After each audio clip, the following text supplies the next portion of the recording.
Before we hop into today's video, I have a quick little tip for you guys. So if you're ever out driving, looting, whatever, and you happen to run out of gas, hold on, stop the vehicle, look around, whatever building is closest to you, I want you to run inside of it, clear it out, and make sure it's zombie free. Make this your outpost. It's gonna cost 200 to 2,000 influence depending on what it is. From this point, hit the back button, go all the way over to base, hover over that storage, and I want you to craft up a gas can. It's gonna spawn inside your supply locker, but you made the building that you're in your outpost, so your supply locker is right next to you. Go inside of it, get that gas can and fill up that car, and in a matter of 10 seconds you can literally take this away from being your outpost. They will refund you all the influence that you spent on it. Hopefully that tip definitely helps you guys out. Enjoy the video. What is going on, guys? My name is Jersey-O or J Boogie. It doesn't matter, I like them both. Welcome back to episode 2 of Survival Guide. If you haven't actually checked out my last episode, I will link it in the description. Definitely go check that out. We went over everything pertaining to Meager Valley. I gave the best bases on that map, and I threw in a couple of tricks and tips, so definitely go check that out before you watch this one. But in today's video, we have Cascade Hills. Man, oh man, I don't know what to say about it, but it's not better than Meager Valley if you ask me. Maybe I'm just hopping on the bandwagon, but we're gonna be going over everything in today's video. I'm gonna be giving you guys the best 3 bases, giving you some power and water locations, throwing in some tricks and tips, and at the end of the video, I'm gonna be giving you guys like a nice starter base, like what facilities you should add, what mods you should add, just to get that longevity and, you know,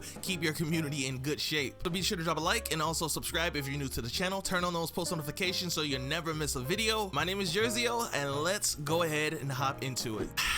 Cascade Hills, what do I say? Actually, you know what? For starters, I'll say this. When I was on Meager Valley, one thing that really annoyed me was that, you know, every like 5 minutes I would always hit gridlock. There's just so much roadblock and I can't stand it on that map. But on Cascades, there is roadblock, but it's like more so military roadblock where you can actually stop and loot. So even though it does stop me, at least I get, you know, some new guns or something out of it. I've been to every single base, lived there for about a couple of days, and I gotta say, there are some good bases, but there really are some bad bases too. I'm gonna be giving you guys my 3 recommendations. You know, some of you guys may agree, some of you guys may disagree. It's all good. It's all for discussion. Let me know in the comments. The first base I have for you is this small yet incredible base, which is known as the bridge base. It requires 500 influence and 4 people. Everyone has that. If you really want to check it out, you definitely can. It has 1 large slot available, 1 small indoor slot available, 3 small outdoor slots, and it has 2 watchtowers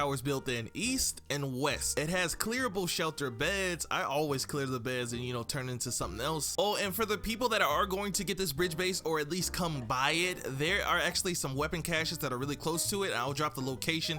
Definitely come check this out. If you just follow my path, you'll see this little outdoor shed. You go inside and you'll see like a little case that has some goodies inside. As you can see, I opened it up and I got this AK, the Prepper's AK.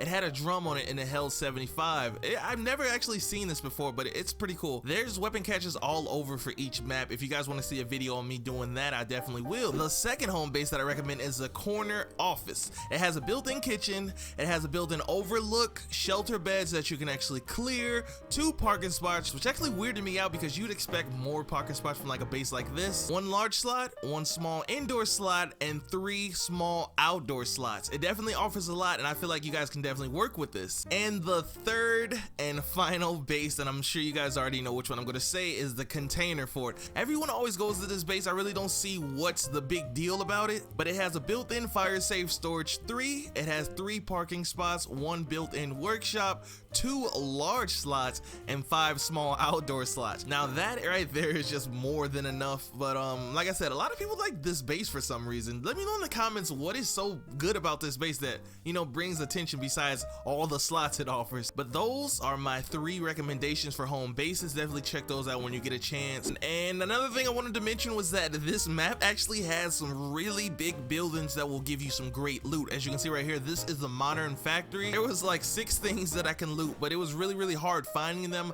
But for the most part, I really wish you could actually made this out of an outpost. It's just like a waste of space if you ask me. But at the same time, I can see why, because this is like one of the leader ending missions. Like this is one of the locations. But yeah, this map offers some really big buildings that that you can get some really great loot out of. Just like in my last video, I told you guys how important water and power was. You need those things for like making hydroponics, gardens, craft, and medicine. Those things are necessities, which is why I'm going to be bringing you guys locations of power and water supplies on this map right here. There's one next to the corner office base, and there's also one next to the container fort. The water outpost costs 1,000 and the power outpost costs 2,000. But hold on, if you beat the game with the builder leader, that will give you a boon, which gives you unlimited power and water for wherever you move. Just wanted to throw that in there. I don't know, man. I don't know if it's just some in the air or if it's just a map in general, but it's just something that's keeping Jersey running away. Meager Valley may just be for me, but we're gonna go ahead and hop into home bases. We're gonna talk about the home bases, what facilities you should have,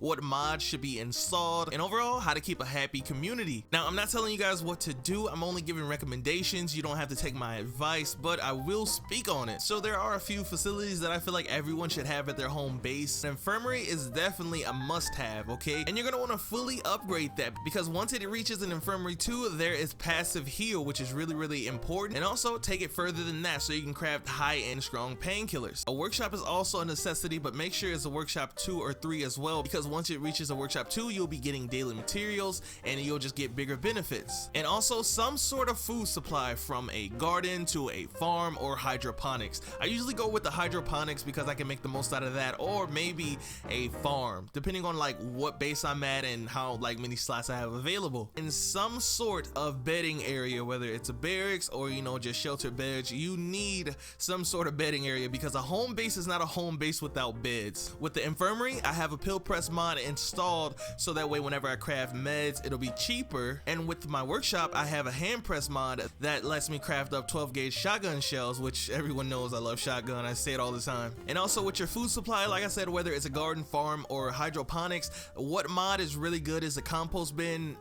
You get those usually like from being in multiplayer and coming back. They'll be in like one of your multiplayer rewards, maybe, but that's where I usually get all mine. But what this does is it brings your yield to 100%, so that way you're getting double the food. But you do have to spend food every day to reactivate it, but it's definitely still worth it. And I have this white noise machine installed in my bedding area to get better sleep, and it's plus 10 morale, which is actually really cool. And everything else is pretty much up to you. As you can see, I have an armory, so that way when I fully loot this map, I'll still have rucksacks coming in. I can call up a trader, they'll bring whatever rucksack I need, and I just threw in a lounge just for the decorations. I will maybe upgrade it, but I really don't like the lounge upgraded. I like it how it is here. But for the most part, try to find home bases that actually offer what I just said. Try to find home bases that offer watchtowers built in or built-in beds, necessities that you don't have to build that are already in the home base. And I sometimes freeload off my friend's kitchen. I only installed one just for this video. Usually I'll just go to my friend's base to craft up some snacks or energy drinks, honestly. But it's all up for discussion. Let me know in the comments how your home base is set up. Let me know what map you're on. Let me know if today's video definitely helped you out. We knocked out Meager Valley. We knocked out Cascade Hills. There's only one left. Drucker County, I will be coming for you, so don't try to run. Let me know, you guys, is Drucker County really where it's at? Let me know. Somebody told me that there's a strip mall and it's insane. I seen it, but I never really faithfully lived there. So